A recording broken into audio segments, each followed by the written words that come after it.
Thank you very much for joining me in this video. I want to talk to you today about the housing situation in Canada. You know, we have a housing crisis, and it's brought on actually by the government in a combination of their immigration policy and their rent controls. It probably doesn't feel like it to you right now because we're in a buyer's market. It seems like we got more inventory. Had an agent say to me today, you know, I don't want listings, I want buyers. Understand that. That's going to change in the spring. I'm sure you're going to find that. But even at our current levels, we're below the national average for inventory over the past number of years where we are right today. I recently had a one-bedroom apartment to rent, one of the properties that I own myself. I put an ad on Kijiji in Marketplace, and over a 4-day period, I had over 160 inquiries, showed it multiple times, rented it out. People are looking, they're trying a difficult time finding property. And so the government's aware of that. They, as I said, created the problem. And the goal is to generate 1.5 million additional units over the next 10 years. That's 150,000 on average a year, which is higher than any year they've had in the last 20 years as far as building starts. So it's a very ambitious plan. And the government rolled it out a number of ways. They first of all got the More Homes Built Faster Act of 2022, and then Regulation 299/19 of the Planning Act, which is going to hopefully create more units. We've seen it come in 3 stages. The first stage, I'm going to call it granny flats. They recognized that there were 2 problems that they felt they could accomplish at the same time. One was the fact that there were a lot of people that were house rich and cash poor.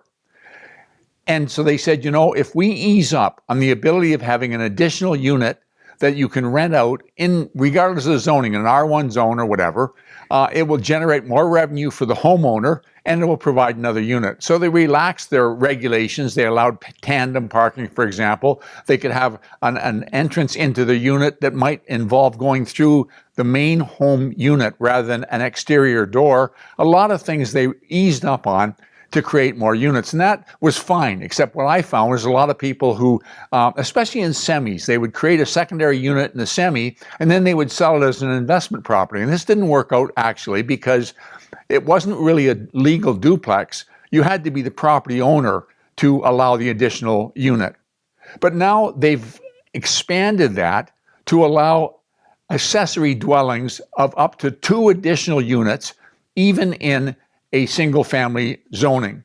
And those 2 additional units, there was some discussion in the city of St. Catharines and each municipality about how they're going to roll it out. But they would allow it either inside or outside. So you could have like a tiny house, they call it. You could have a renovated garage, or you could have a second and a third unit within your house. And it was overseen by the local municipality. They allowed the local municipalities to enact bylaws that would somehow streamline this process, if you like, and maybe regulate the process. But it was meant to be a situation where it wasn't going to clamp down and defeat the spirit of the legislation. So the municipalities had to be on side.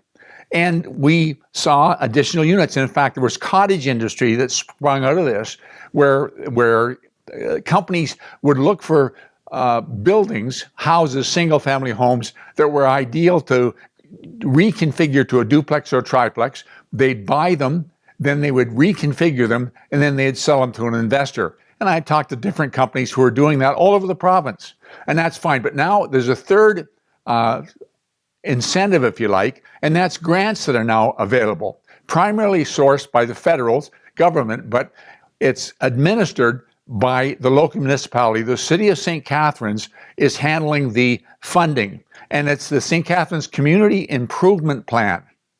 And very simply, it allows for you to have up to 2 accessory dwellings in a detached property, in a semi-detached property, or in a townhouse.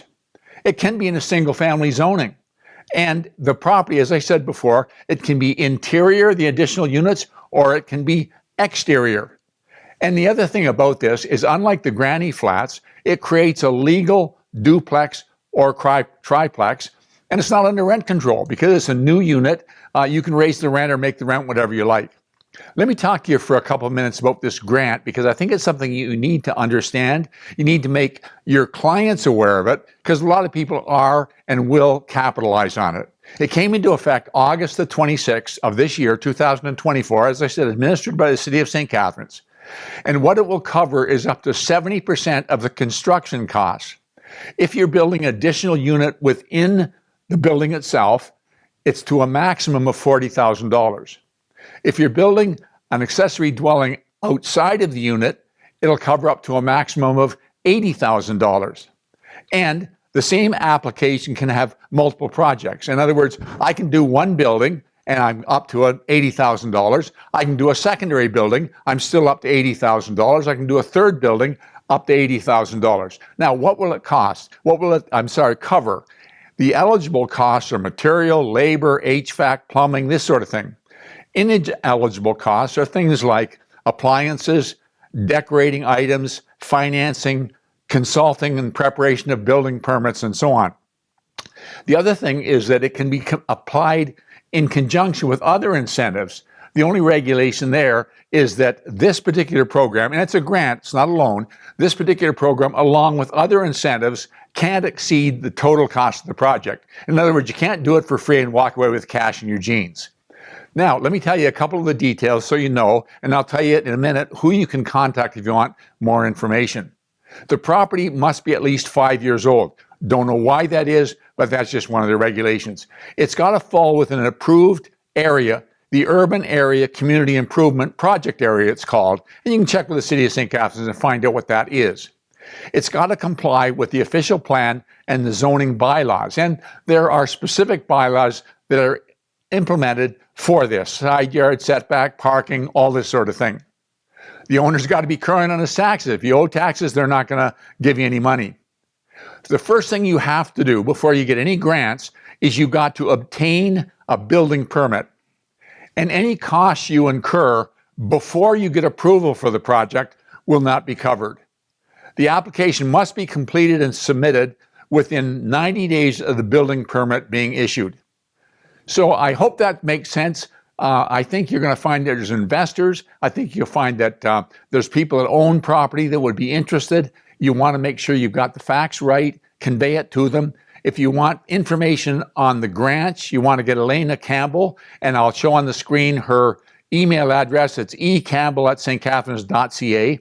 And for an application form, you want to go to stcatharines.ca/ADU form.